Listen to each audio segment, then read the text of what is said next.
gentlemen, boys and girls, welcome to 3D Speed in the Raw. Oh, wait, this is just raw footage. That's probably what that means. That is what that means. Wow, that got weird really quick. Bring out the mozzarella sticks because we're going to Germany. I am very attractive, and with me, as always, is the man who puts Le Boeuf in Laurence. Neo Dread Megas. Ooh, Lawrence LeBeau, very attractive. Laurence Le Boeuf. Goddamn, big sexual. God damn it, Frankie, so dumb. Yeah, we are here at Monza for the penultimate round of the 3D Speed Championship this spring. Or summer? Is this considered the summer? Yeah, this is considered the summer championship. And we're at Monza, Temple of Speed, the holy ground of motorsport. And the audio might be a little bit low today. The reason for that is that, in a nutshell, this recording is from my stewarding rig as opposed to Martin's rig. And, you know, the audio is set up for like a more comfortable stewarding level than it is for the actual race review. But hopefully we can still get some good fun.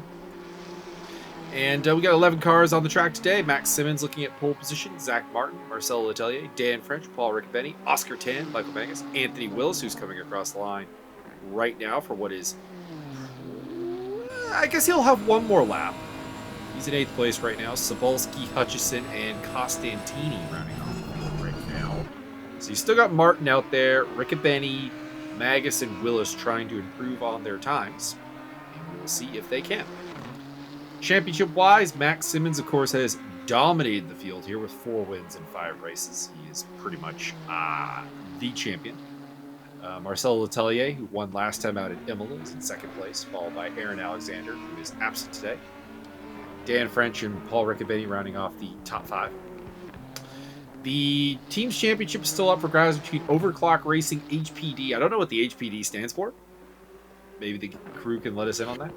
High Performance Deltoids. I was going to say probably High Performance Division is my guess. But high diphtheria ponderances. That's the Hondas of Simmons and Martin who are out front, and chasing them in the championship is WRT Motorsports, which is our Audi team, consisting of Paul Riccobeni, Oscar Tan, and Michael Magus. And in the battle for Silver Trophy, Michael Magus comes in with a 6-point lead over Oscar Tan.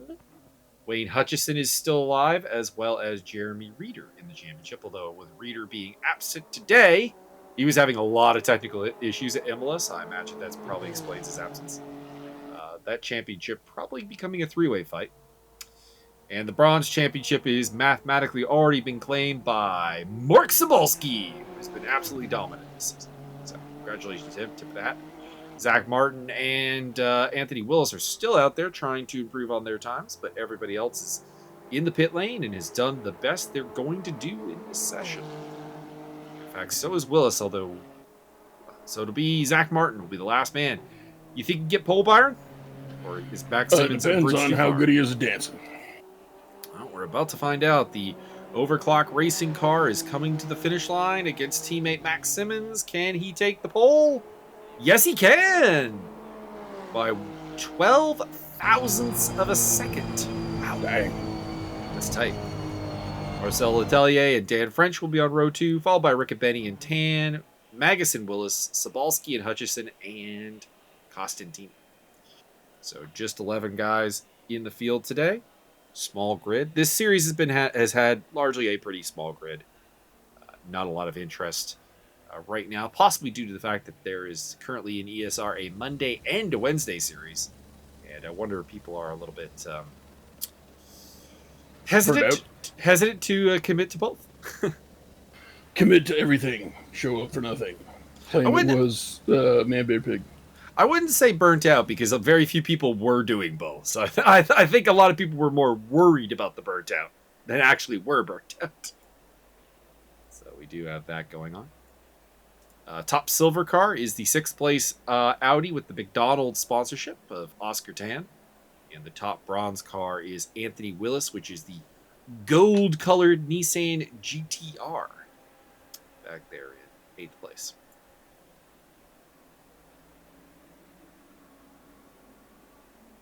So, Byron, this is a track that you usually enjoy because it tends to have a lot of carnage, particularly around turn 1. Oh, good. And we'll see how that goes. Barcelona will host the season finale in 2 weeks' time. And we'll see how that goes.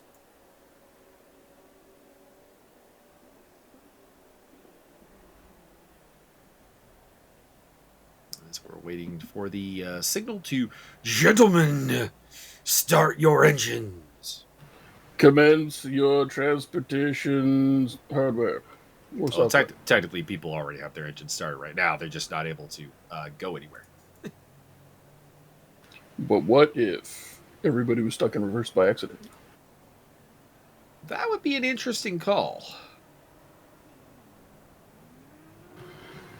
Somebody at the game company do that for April Fools. All right, here we go. Heading up towards the start of the race at the start finish straight. The Hondas will lead us away, with the Ferrari and the Nissan in second and third and fourth. So 3 Japanese cars ahead of the Italian mark. Or not mark. Well, mark is a word, but brand. That's where we go with actually. Being Dan French in the Iron. I didn't know Zabolski was Italian. Here we go.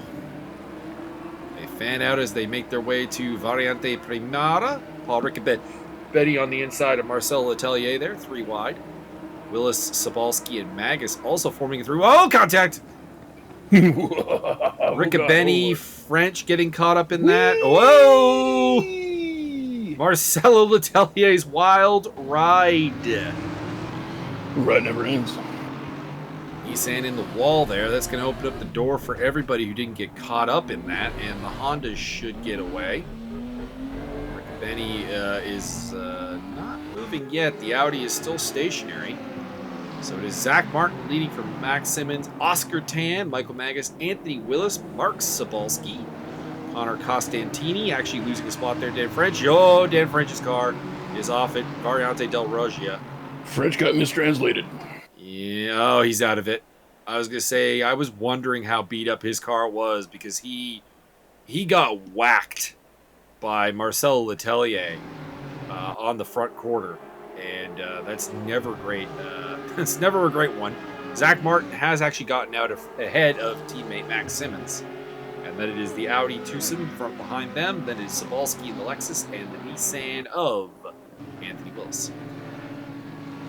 Pick up Michael Magus in the Rothko Golf colored car. Huzzah. A little bit off the track there for the Audis, but they'll probably get away with that. In the background there, Connor Costantini battling with Wayne Hutchison, and then bringing up the rear, it is Letelier and Riccobene. I think it's time for Riccobene to start nuzzling his way firmly to the front. He's quite a ways back now, 11 and a half seconds behind Letelier, who himself is about 11 seconds behind Wayne Hutchison. So, should be mentioned, Marcelo was racing under a hurricane, or not a hurricane, earthquake warning in Chile. So, brave man. Anthony Willis there in the golden Nissan. He's had an excellent season since showing up. Missed a bunch of races at the start of the season, but since he's arrived, he has finished 7th place at Nürburgring and then picked up a 6th place at Imola. His best results in ESR. Speaking of arrived, I have word today that the racing gear has arrived at Larry Foster's friend's house. So this is good. But he forgot to order the power supply. I did tell him ahead of time that there was apparently no power supply that came with it. But it's only $30. Well, it's easy enough to fix that because any like laptop power supply or whatever will also work with it. I had that same wheel, and for the longest time, my power supply had broken, and I was just using an old laptop power supply to power it. Oh. So, well, they make genuine replacements, and they're only like $30. So. Oh yeah, it's not too expensive at all. Connor Costantini was shortcutting Variante del Roggia there, so it wouldn't surprise me if he's being picked up. Marcel Letelier is in the pits along with Paul Riccobene. Not a surprise. Both of those cars getting absolutely destroyed on lap 1. Mark Sobalski on the tail. Fortunately for them, there is no pit window, and there is a mandatory pit stop in this race, so they can incorporate that. And they'll basically just have to go on a long run through the second set of tires as Magus hangs on to fourth place for the time being. Mark Sobalski a little bit wide there. The Audis retain their third, fourth positions. It's an interesting situation with Tan and Magus because they are teammates, so they want to play nice with each other. As Paul Riccobene rejoins the race, and I'm not sure if he crashed on his way out of the pits there or if he's just getting out of the way because he's being shown a blue flag for like the entire field. Anyways, back to Magus and Tan. They're teammates, so you'd want to play nice and everything, but they are also each other's main rival in the Silver Trophy. So, where is the balancing point on that? Are you just gonna start listening to "Let's Get It On" the entire time? I don't think I'd listen to that while racing. I'm trying to think of what music would I listen to. Come on, Oscar, let's get it on. You know what I would probably listen to during a race would be like something like Cell Dweller. Pig Destroyer. A little too high energy. Cephalic Carnage. You'd want something upbeat, but like that you can kind of tune into your background, I would think. Neurosis. That would work. No, it wouldn't. You're high on drugs. Connor Costantini under pressure from Wayne Hutchison as they approach Variante Ascari. And Costantini will hang on to 7th place for the time being. And the final spot on the silver podium right now. Monza, of course, being one of the very few tracks where I can actually name every single term. Ironically, now, dude, that's not as much of a brag as you would think it is because there just aren't many terms. It's basically 3 chicanes, the 2 Lesbos, and Parabolica and Curva Grande, and that's basically it. So that does help. Sounds like they need more loop-de-loops. So we got a couple of tight battles going on right now. You got the battle for the lead between Simmons and Zach Martin. They're about half second apart. There they are. There's the Hondas. You've got Magus versus Sapolsky. That's about a half second as well. A little over a half second. And then the closest one is this one here, which Wayne Hutchison just got past. Connor Costantini heading into Variante Redifilo. Or Variante Primara to use its other name. I always feel more comfortable with Primara. What about Primavera? And then you could put some past on it. Indeed. Into Variante del Roja. Back. That is Marcel Letelier in the Nissan in the background there. The second car in the background, I should say. He's down a lap after a major contact on lap 1. But he is still racing for second place in the championship, so I imagine we'll see a spirited effort to try to, get as many points as he can out of this. Might want to downgrade to a lieutenant contact instead next time. Well, that's a major downgrade because, going from major to lieutenant, you're skipping captain altogether. Yeah, I mean, if you were at a captain contact, that might still be bad for you. Like, way too bad. Zach Martin, your race leader. We are on board with the Honda driver as he gets very wide there. And Max Simmons is on the attack.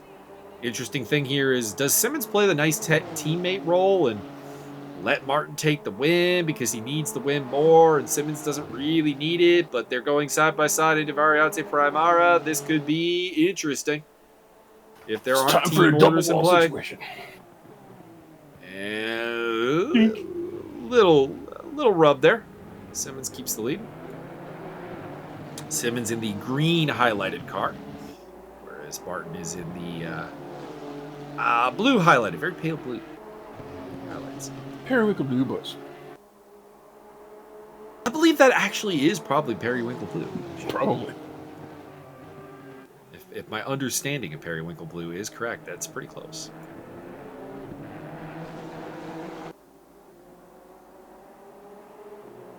Something has happened with Sobalski because he's dropped about 2 seconds behind the Audis. So he has fallen off a bit. And Hutchison is kind of leaving Costantini for dead. So the 2 Lexuses right now look a little bit powerless to to make the best of the situation.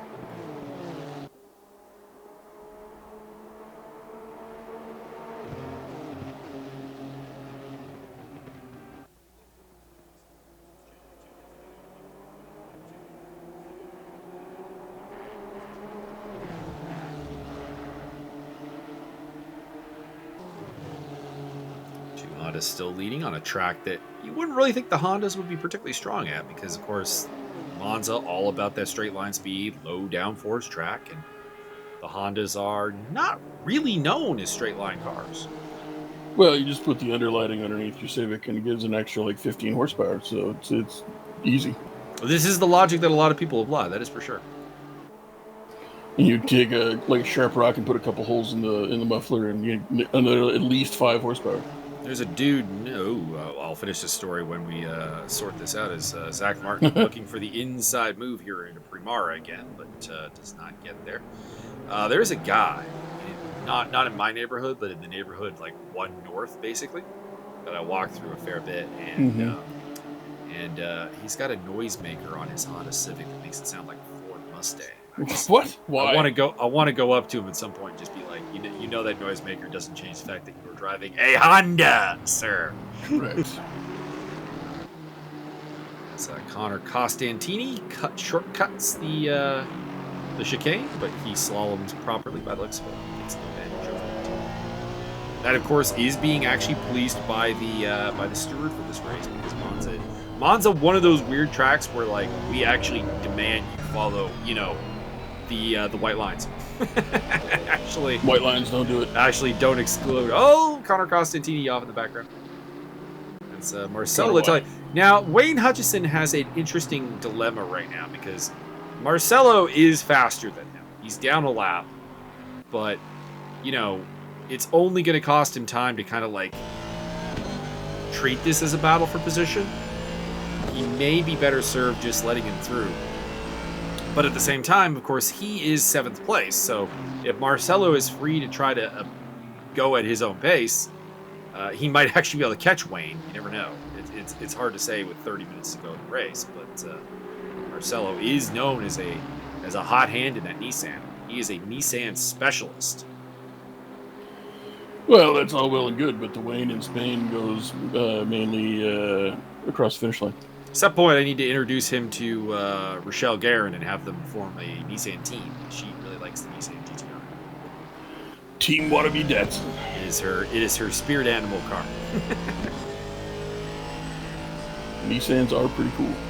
It is very cool. There's one in that same neighborhood that I was talking about before. Which I always enjoy when it's roaring through the neighborhood while I'm on the blocks. It has a great sound to it. Really is one of my favorite GT3 cars of all time. It's just currently in the game BOP. It's not very favored. Of course, when I see BOP, I mean balance of performance, for those who are unaware. I did not know that. I thought you were just trying to bring that Hanson song back. No, BOP, aka balance of performance, is basically just what cars are good in the game right now. Nissan is mostly because in real life the Nissan team Nissan no longer is a factory supported car. So like Nissan is putting no upgrades into it whatsoever. So whereas, Aston Martin and Mercedes and Audi or whatever, like here is new shiny shit. Nissan is like, you want not new shiny shit? Yeah, we don't got that. So you do not see too many Nissans in the GT fields these days. The Australian GT Championship still has a couple, specifically one driven by I forget his first name, but his last name is Holden. Just an old guy who loves racing Nissans. Keeps bringing them out. Keeps bringing it to like Bathurst and stuff. And you'll also find them, of course, in the Super GT series in Japan. Zach Martin in the pit lane. So he's going to go for the undercut against Max Simmons, his teammate. We'll see how that works out. What you got to do is, instead of going for the undercut, you just stab him right in the chest. Possible. Let's see, Simmons there is the gray dot in the pit lane right now. We'll rejoin behind Connor Costantini, I would imagine. Now, this will work out for him if he has free air where he can just kind of, like, go for it. But if he gets stuck battling in traffic with the likes of Connor Costantini, Wayne Hutchison, to a certain degree, the lapped cars of Marcel Letelier and Paul Ricconetti, that's going to make it very interesting.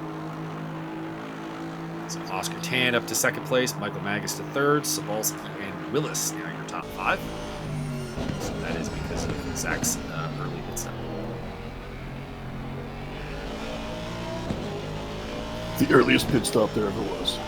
Well, Max is going to go super late. I mean, that's his trademark. So Honda might as well just go with the 2 extreme strategies. So what Max is going to do is he's going to get down to like the last half lap and then just go to the pit and win anyway. Well, he couldn't go that far because he would take a penalty for not serving a pit stop. What you mean? There's no window. But he still has to do the pit stop. Oh, so lap and a half then. Yes, yeah, there you go. Lap and a half would be the latest you could go.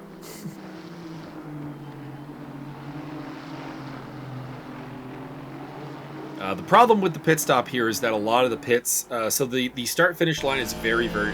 When we get there, well, you can see it right there. You can see the start finish line on the map there. The pit lane is mostly after that. So if you were to pit on the last lap, you wouldn't actually get to your pit stall before the race end. Therefore, you would not serve your pit stop. Well, that's just bad construction. Most of the tracks have that similar issue where, like, depending on where your pit stall is, you may actually finish the lap before getting to it. Just because I need the pit exit to be 10 feet before the finish line.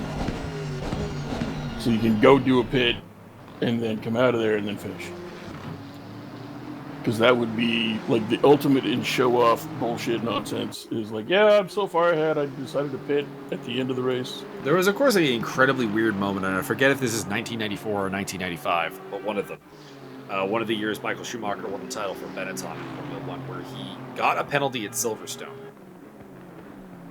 and served the penalty after he finished the race because of the fact that his pit stall was after the start-finish line.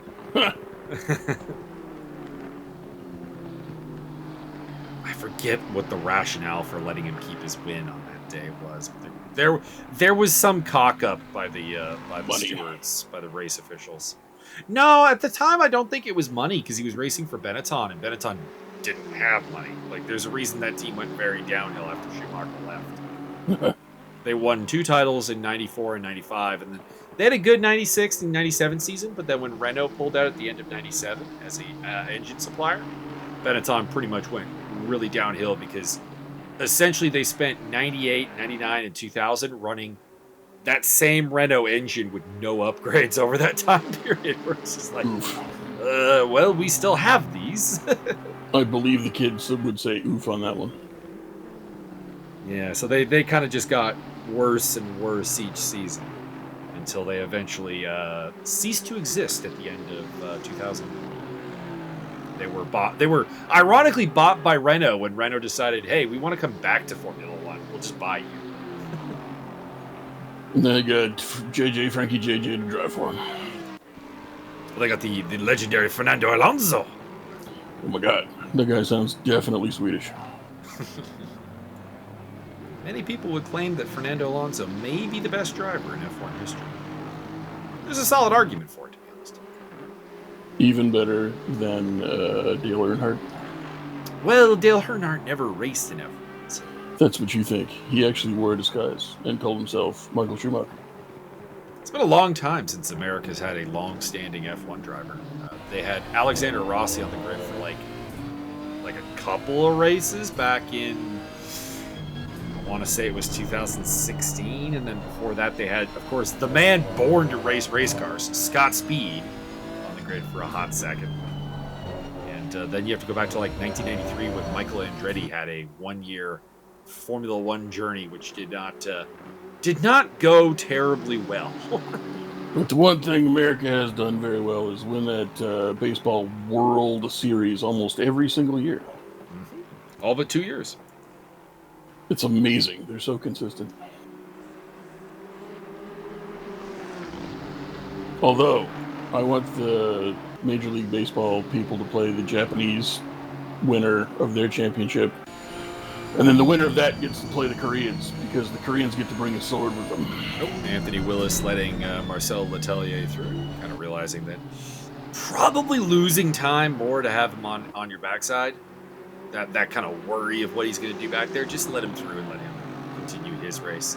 Because essentially, Letelier is really just battling with Paul Riccobetti over the 9th place. Correct. Connor Costantini into the pit lane. We're getting to the point where we should have a little bit of a rush on the pit lane. And Wayne Hutchison getting very close to Anthony Willis there. It is the closest. I was going to say that's the closest battle, but then I looked at Michael Magus and Oscar Tan. They're 0.3 apart. So, camera guy, if we could get if we get the camera on that, I would appreciate it. No problem. We'll get right on it.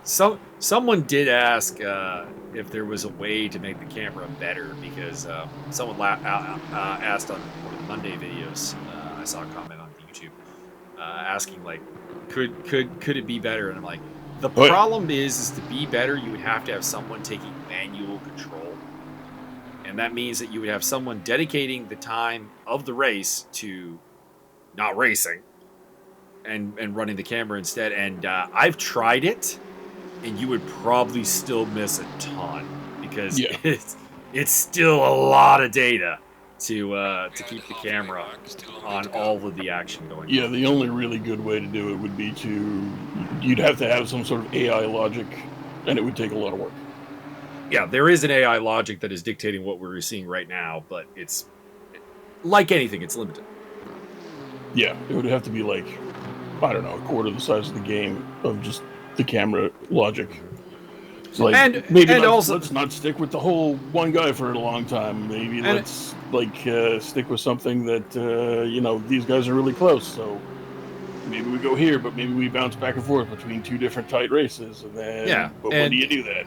And in fairness, what we're seeing right now between Wayne Hutchison, who dives into the pit lane, and Anthony Willis is a very tight battle in itself. So it's not even like it's not like we're watching nothing. We're just watching one of the two super close battles going on right now. Oscar Tan in the pit lane along with Mark Zabalski as well. So Michael Magus going for the overcut, Anthony Willis going for the overcut, and Max Simmons going. And if Max Simmons don't have a bull cut, if Max Simmons ever makes an MMA fighter in the sim, it's going to be Max the Overcut Simmons. Wow. Max Amakotovich Simmons.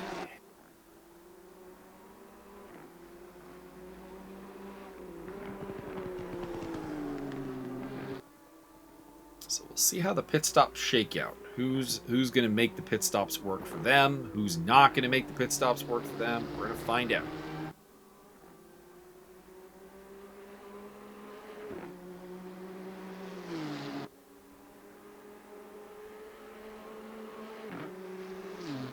And they all pit stop at the same time. We've actually seen that happen once before. It was one of the race room race where like almost every... Oh no! Stop go penalty for Wayne Hutchison for speeding in the pit lane. Costantini lapping someone. Oh no, that's Wayne Hutchison coming out of the pits. Okay. So Connor ended up picking up a spot over Wayne. That's not good. Wayne got a speeding in the pit lane penalty, and it looks like he did not have a very good pit stop on top of that. Dang. I can confirm that because on the race app, there will be a time for his pit stop. A peek.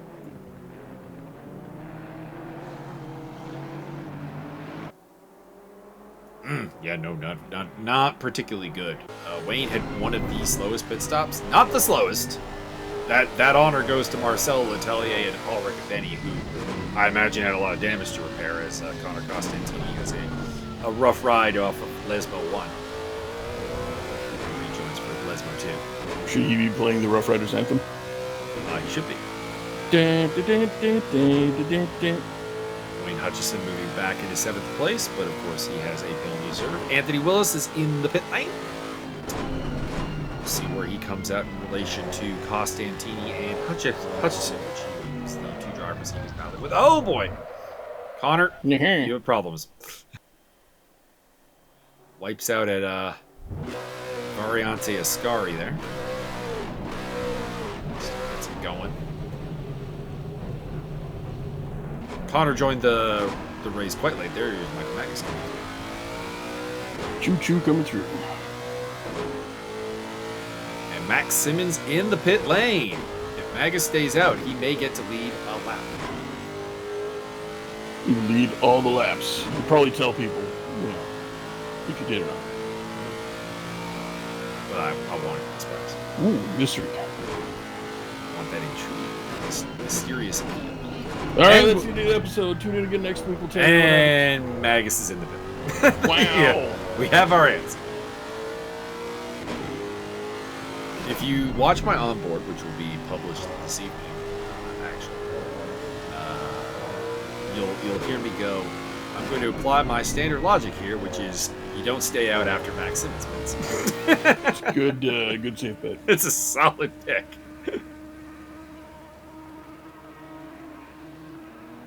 Because Max Simmons always stays out. It's kind of like my World of Tanks axiom for playing with Jeff. If I'm in front of Jeff, I'm in a bad spot. That's probably also a safe bet. Oh, the World of Tanks has got an auction going on, by the way. I forgot to mention. Cool. I don't know if you're interested or have in-game stuff to dispose of.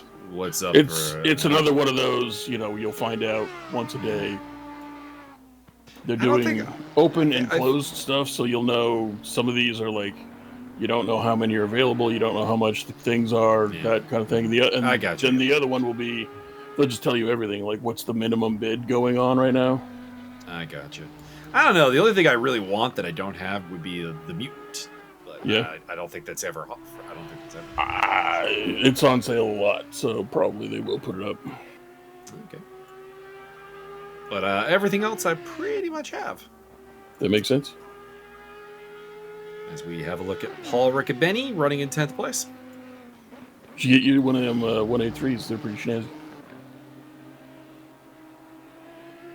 I have one.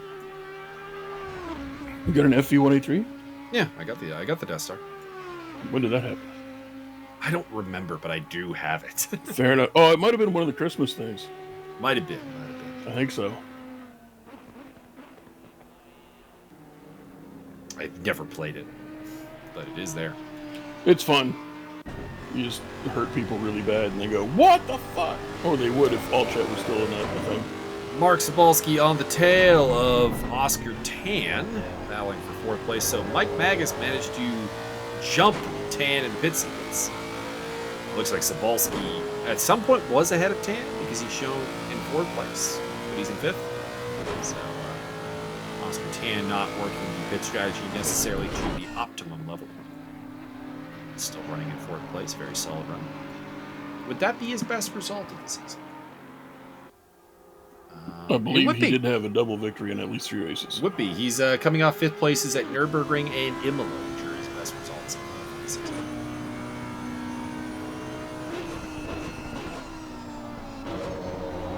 So Michael Magus now on the podium with the Hondas. So it's Simmons, Martin, Magus, Tan, Sabalski, Willis, Letelier, Riccobeni, Costantini, and Hutchison. I think Costantini made a 2nd pit stop for damage, and of course Hutchison had the stop go.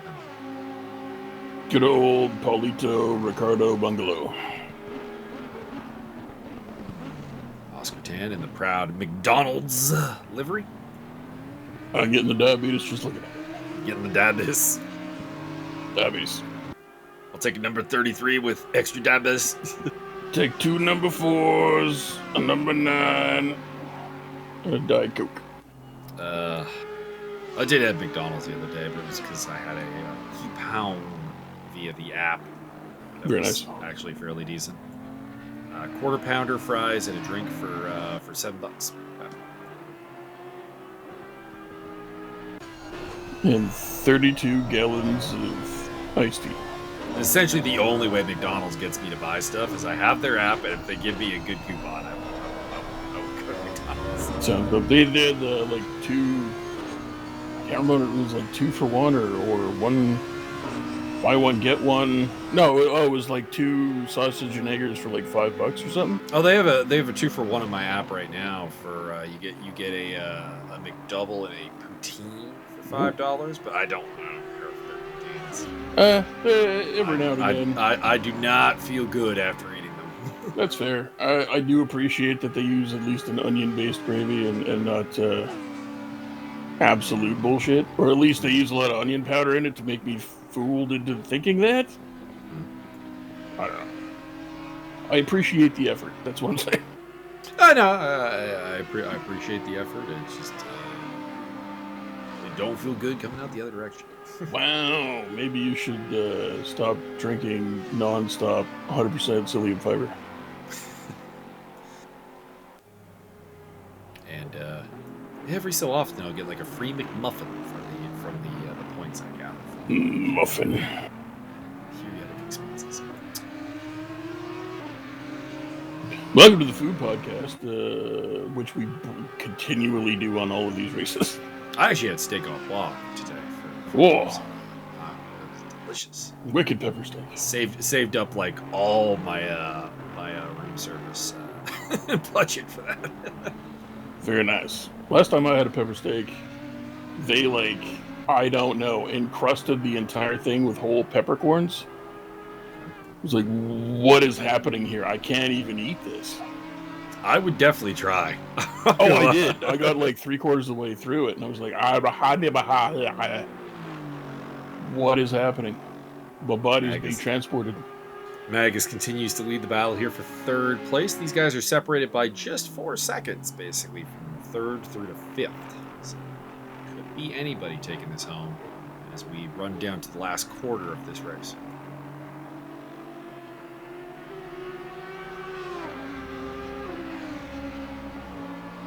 They're well behind the Hondas, who are 6.5 seconds apart, so the undercut did not work out for Zach Martin.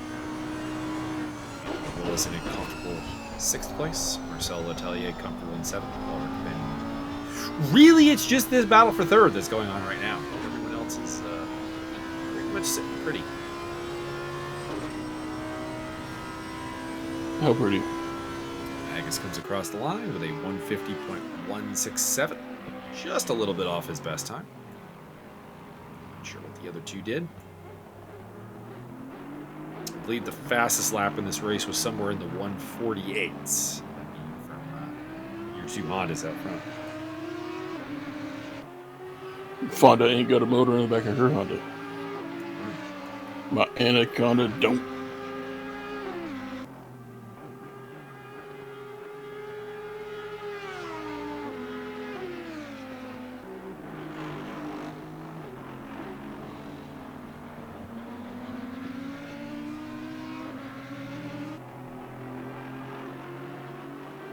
Proud Gulf Oil colors, still holding on to 3rd place. Huzzah!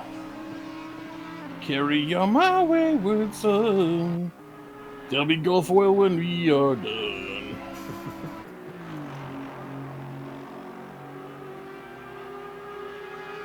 I'm currently working on a new Tiny Dancer parody. Oh, what you got so far? Well, we're gonna go with this, the stereotypical "Hold Me Closer" Tony Danza. That's the opener, as is tradition. Gotcha. So hold me closer, Tony Danza. There's a weirdo in the driveway. Hope you brought. I can't remember what the next line is, but then the one after that, it's like, hope you brought your pepper spray. So it's going to be a weird, maybe perhaps a date gone wrong type stuff. Gotcha. Magus breaking into the 149s there with a 149.81, fastest lap of the race for the Audi driver. They are coming up to some lap traffic up ahead. That is Connor Costantini and Wayne Hutchison battling over in 9th place. So actually we got that battle going on too, so that's nice. That's some action. Fight for 3rd place and a fight for 9th place.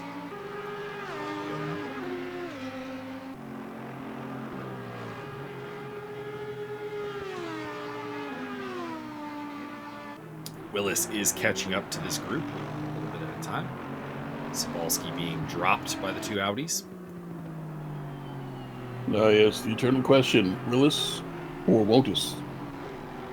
Well, I don't think it's much of an eternal question right now because he's still 10 seconds behind. He's got 6.5 minutes to go. I think he's... well, it just means you got to drive faster. I think he's looking at a bit of a downside here. So blue flags being shown to Connor Costantini as we approach Variante Ascari. Of course, we use the GT blue flag rules here, not the Formula 1 rules. So Costantini is not really required to do much to get out of the way, but he does as he goes off the track at the Ascari chicane. Chicane. Chicane of fools. Indeed. So the two silver trophy protagonists still battling it out for third place here. Teammates at the WRT Audi team. Both of them getting a little bit wide through Parabolica there. Not terribly tidy. But it should be said that Tan did close up a fair bit on that lap to him. 151 flat for Wayne Hutchison. Not the best laps he's done. So, there's a lot of pressure on him. Costantini is back in the pit lane. Looks like something is still wrong with the number 15 Lexus, and Marcel Letelier is in the pits. Now, I will say, spoiler, Letelier is not going to come out of the pits. This is when the earthquake hit. Earthquake? So, yes, there was an earthquake in Chile. I don't know how big. But, Marcelo had to pull himself from the races. It was huge. It was the biggest earthquake. We appreciate him showing up and taking part as best as he can and soldiering on after what a lot of people would have probably exited after that lap 1 incident. His car got absolutely totaled. Like his real car? No, his race car. Did you know that race car backwards is a secret word that you're not supposed to say aloud?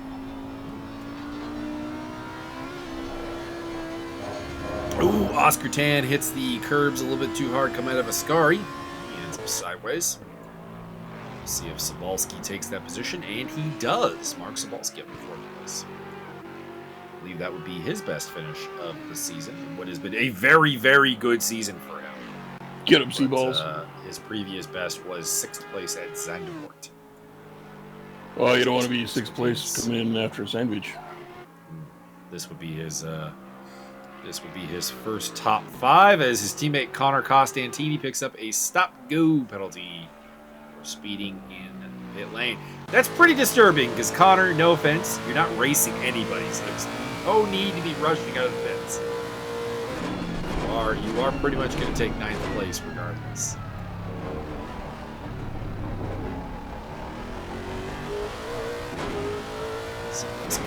So it is Simmons, Martin, Magus, Cebulski, Tan, Willis, Riccobeni, Hutchison, the retired Letelier, and then Costantini. So Costantini, 9th place. Eventually, the great French racer.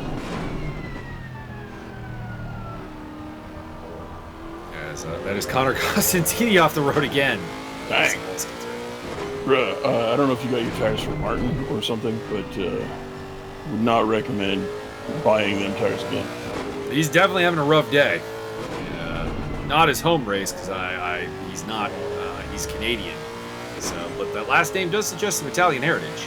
So this is the closest thing the Italians have to cheer for, and it's not working out today.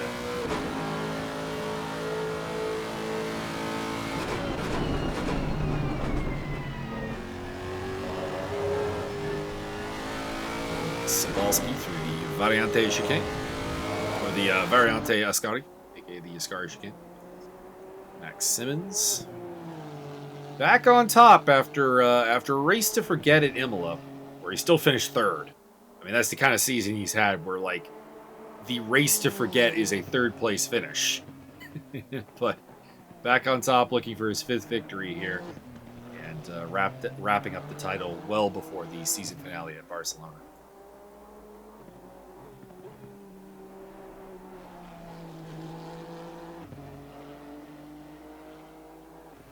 Your winner by unanimous decision, Paul Riccobene.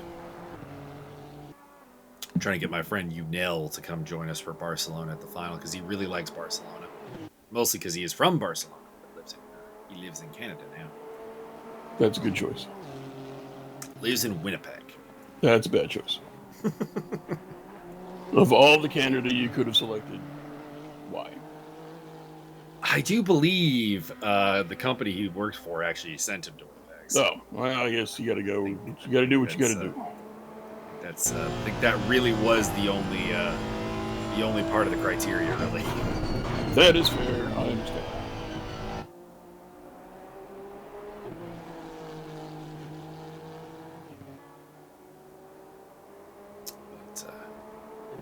But, met him through the sim racing, actually. So, all right, man. The leader is on the final lap. Give it a final push.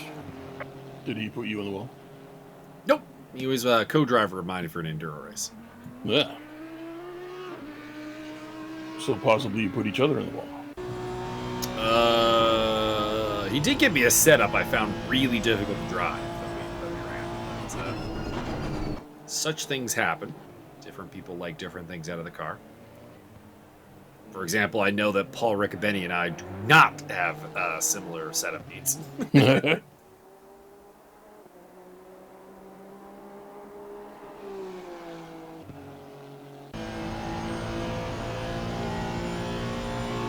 Zach Martin. I say Zachary.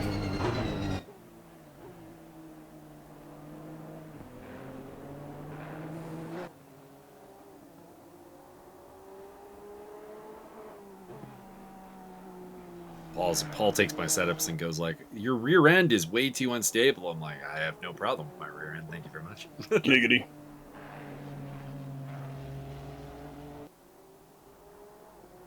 Waiting for the checkered flags here to wrap up at Monza.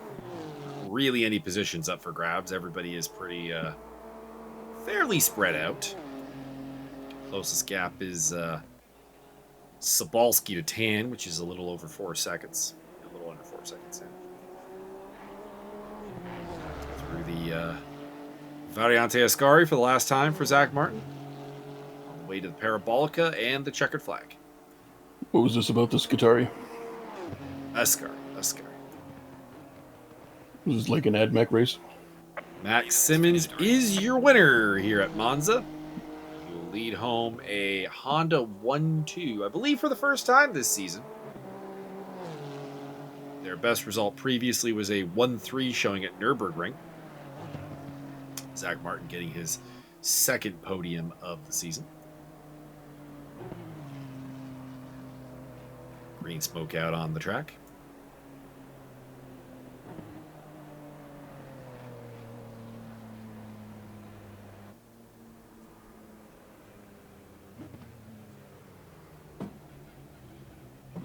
Wayne Hutchison completes the race in 8th place. 8th place. Michael Magus in 3rd. I'm going to upgrade Wayne to 7th place. And That golf livery will, of course, always inspire me to remember the Derek Bell story. He was doing there's a podcast I listen to that has like a Motorsports Hall of Fame.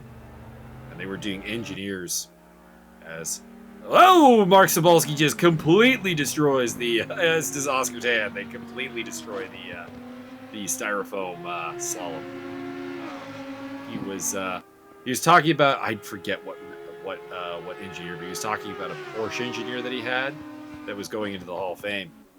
They're like, "Do you have any stories of him?" And he's like, "Oh yeah, I have a really good one. We're at the Porsche factory, and we're walking, and he just asked me, he's like, what was the RPM on the Redifilio Straight at Monza?" I told him. Back in these days, the Porsche didn't actually have a speedometer; it was just an RPM gauge. And he takes a piece of paper out, and he starts doing math on it. And I look at him and I go, "So how fast was I going?" And he puts the paper away, puts the pencil away, and goes, "I think it is better that you don't know." So Max Simmons, your winner today, from Zach Martin, Michael Magus, Mark Sobolski, Oscar Tan, Anthony Willis, Paul Riccabetti, Wayne Hutchison, Connor Costantini had a terrible, terrible race. And then Marcel Letelier, we lost Dan French. There we are. Had to quit. There was an earthquake in Chile from Marcelo. It's understandable. So, championship update after that. Heading into the finale at Barcelona, I think the only thing up for grabs will be the silver title. Max Simmons leads the way with 257 points from 173 from Marcel Letelier. Michael Magus is up in third place on 125. Paul Riccabetti on 116 and Mark Sobolski on 150. Rounding off the top 10, it is Aaron Alexander, Dan French, Zachary Martin, Oscar Tan, and Wayne Hutchison.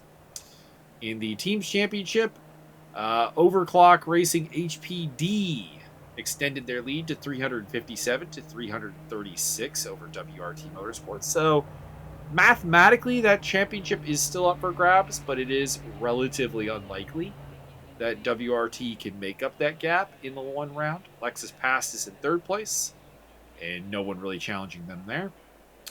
In the Silver Championship, Michael Magus has a 8-point lead over Oscar Tan, so it looks increasingly likely he'll bring it home. In third place is Wayne Hutchison on 31 points, followed by Connor Costantini and Jeremy Reeder. And in the Bronze Championship, as we have stated, Mark Sobolski, absolutely dominant, 56 points to his name, to 28 for Anthony Willis, and 12 for Tom Waz. So that championship has been wrapped up for some time. But the silver is still up for grabs, and there is still a very slim chance the Team's Championship may change hands. There is some tight battles elsewhere. I mean, the battle for fourth place in the standings is covered by just 2 points between Riccabetti, Sobolski, and Alexander. French, Martin, they could get in the mix there. Magus is by no means safe in third place. He just took that position.